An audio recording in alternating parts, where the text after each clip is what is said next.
Hello, folks. It's me again, Amanda Enderman, your trusty tour guide in the wonders of the wonderful city, also known as Rio de Janeiro. You may have noticed that in the last 3 videos, I have been talking about Dom Pedro I's reign and how several events in his reign led to the downfall of his reputation, and I have been saying time and time again that this ultimately led to a very drastic decision on his part. On this video, I'm gonna talk about exactly what that very drastic decision was. You may already have guessed by the title of the video. In 1831, he finally decided that he could no longer reign, so he abdicated in favor of his son, Dom Pedro II, and went back to Portugal. But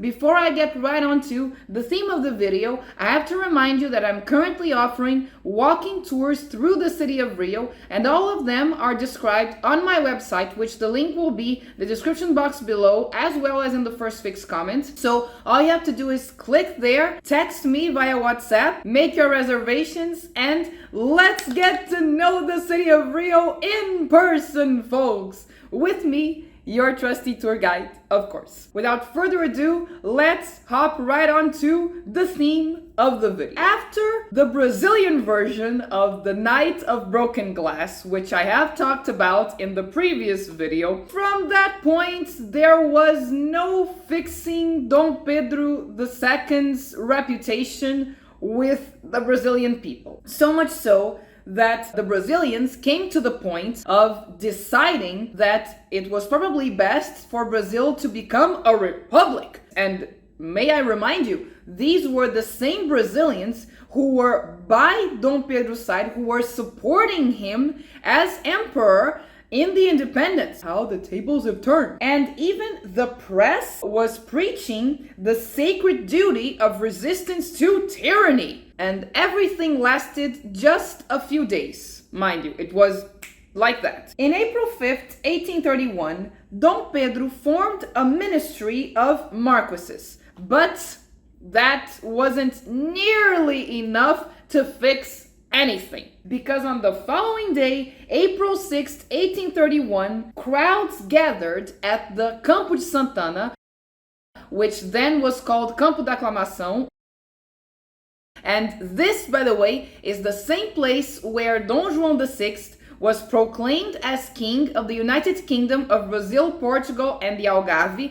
And also it was the place where Dom Pedro I was proclaimed as emperor and perpetual defender of Brazil as soon as he became emperor. And now the same place was becoming a place of protest against Dom Pedro. Oh, the ironies of history. And in answer to that, Dom Pedro II once again added insult to injury. This is something that he likes doing, I'm starting to suspect, by saying the following: I will do everything for the people, but nothing representing the people. Interpret it as you will. And then, on the night of April 7th, 1831, Dom Pedro finally saw that there was no going around it, there was no fixing anything, and he signed the abdication of the throne. If you think that the picture, which I put in the thumbnail, is a sad one of him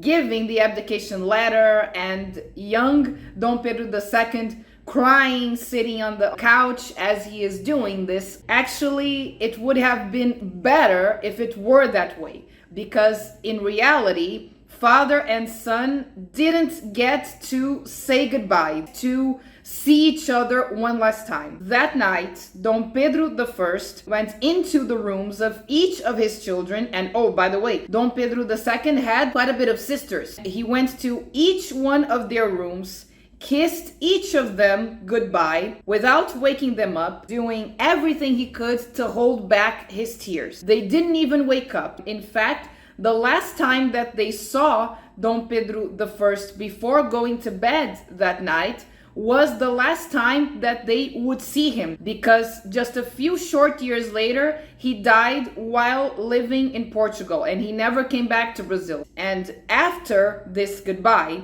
he sent Dom Pedro II a letter which, well, prepare your handkerchiefs, your tissues, because it's a sad one. I withdraw to Europe so that Brazil may be at peace, which may God allow, and may Brazil in the future reach that level of prosperity of which it is capable.